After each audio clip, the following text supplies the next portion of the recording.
you hide away from the world as a highly sensitive person because the world programs you to believe that your sensitivity means that you cannot be who you actually are in the world. So you hide, you self isolate, you do everything you can to avoid interacting with other humans, and it continues to reinforce the conditioning that you cannot bring your most authentic self into the world. This is a problem. It is a problem because what we need in highly sensitive people is for you to be in the world. And this is part of that conditioning. The world has told you that you have to suppress yourself to exist in it, to connect to other humans, to relate to other humans. You have to suppress yourself. That's a lie. And it's a lie that continues to enforce the belief that who you are doesn't fit in this modern world. But the reality that I've found I'm a full-time psychic, the reality that I've found is that the world will change to mold around you when you do the work to discover who you actually are. So I know that you think hiding away from the world, isolating, doing everything you can to avoid being with other humans who don't get you. I know you think that that is a form of energetic protection. It's not. It's not. It's actually a coping mechanism that you use because you don't know how to honor who you are as an energetic being. When you know who you are as an energetic being, you can in real time remove yourself from places and people who are not aligned with your energy. Recently interviewed someone who is a wise elder, and I asked her, "What is freedom?" And she said, "Freedom is choice. Freedom is the ability to do what you want when you want." When we're highly sensitive and we haven't done the work to become empowered in that sensitivity, meaning we haven't done the work to understand the energy that we're encountering, which it's not really an understanding. I use that word because it's a word that fits in this context. When you're becoming energetically empowered, you're not really understanding energy. You are learning to see energy. You're learning to relate to energy. You're learning to recognize the effects of the energy that you encounter in your life, which, in my opinion, is best done through seeing that energy, because when you can see something, you can no longer deny the truth of how it affects you. My psychic students who have been in training for long periods of time, 10 months plus, they get to this point where they're able to see the truth for themselves. And when they get to that point, we can go so deep in the conversations that we have because I'm not telling them my truths. I'm not programming them with what I see, which is a lot of what you see in the spiritual teaching world. When you really start to look, there's a lot of teachers who program their students with the truths that they have found for themselves. There are many there are many less teachers who know how to teach their students to see, and then can work with their students from a place of, well, look at it for yourself. What do you see? Let's start there. Let's work from there. Finding freedom requires that you do the work to see what's true for yourself, because if you don't know what you want, freedom is almost impossible to find.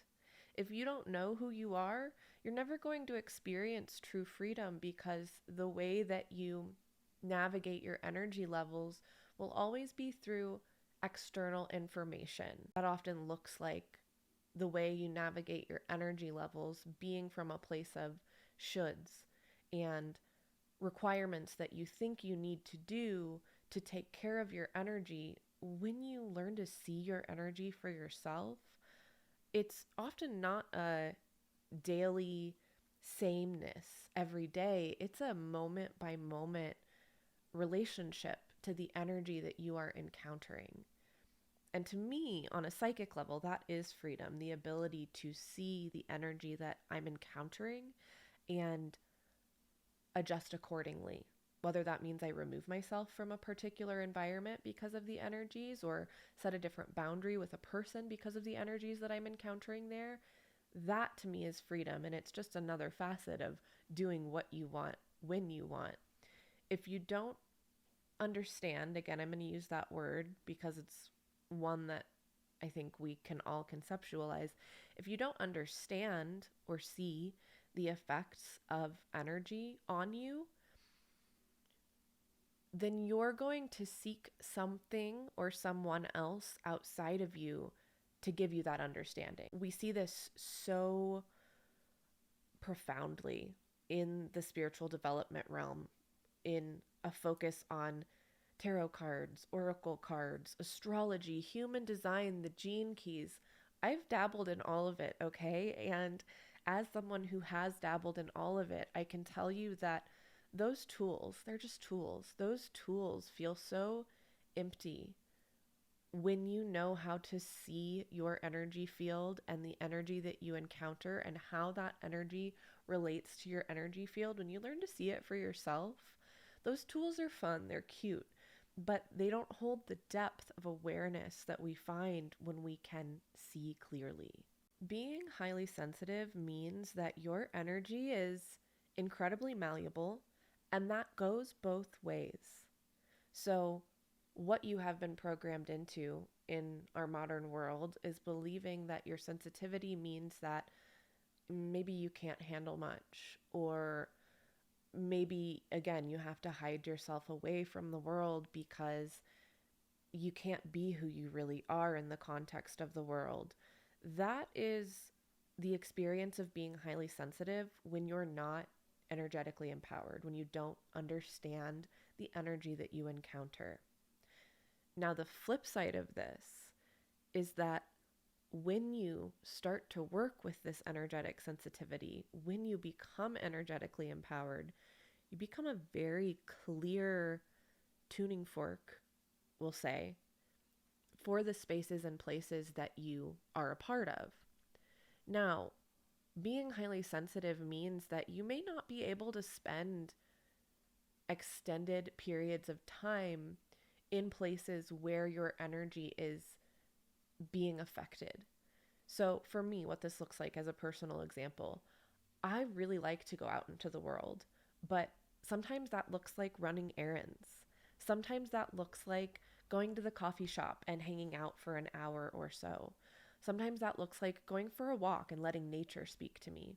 The world speaks to you when you know how to see and listen to energy. And one of the things that you may also discover about yourself if you are a highly sensitive person is that you don't need much to receive messages from the world.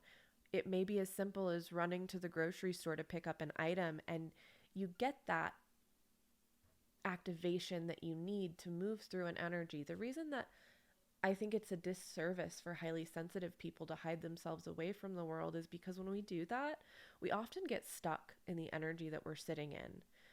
It can be difficult to move through energy without that external reflection of the universe. We are relational beings. Our nervous systems operate by bouncing off of the things around us. And so for me, I love to spend long, luxurious, extended periods of time alone at home. But if I do that for too long, I will get stuck in a rut because it's not natural. It's not natural to hide ourselves away from the world as highly sensitive people. What I believe is more natural is to find the boundaries for you that allow you to flow out into the world, to get that little activation of, oh, what do I need to see from the universe? What does the universe need to show me through nature, through another person, through an experience that you're going to have, so that you can move through that? When you become empowered in your awareness of energy, you don't have to stay stuck in things because you recognize the discomfort, the things that maybe don't feel the best, as moments where you're moving through an energy that you're learning about. And then in this relationship to the energy that you encounter as a highly sensitive person, your sensitivity becomes quite magical because everything that you encounter is an opportunity to learn more about the world that we live in and to learn more about yourself, most importantly.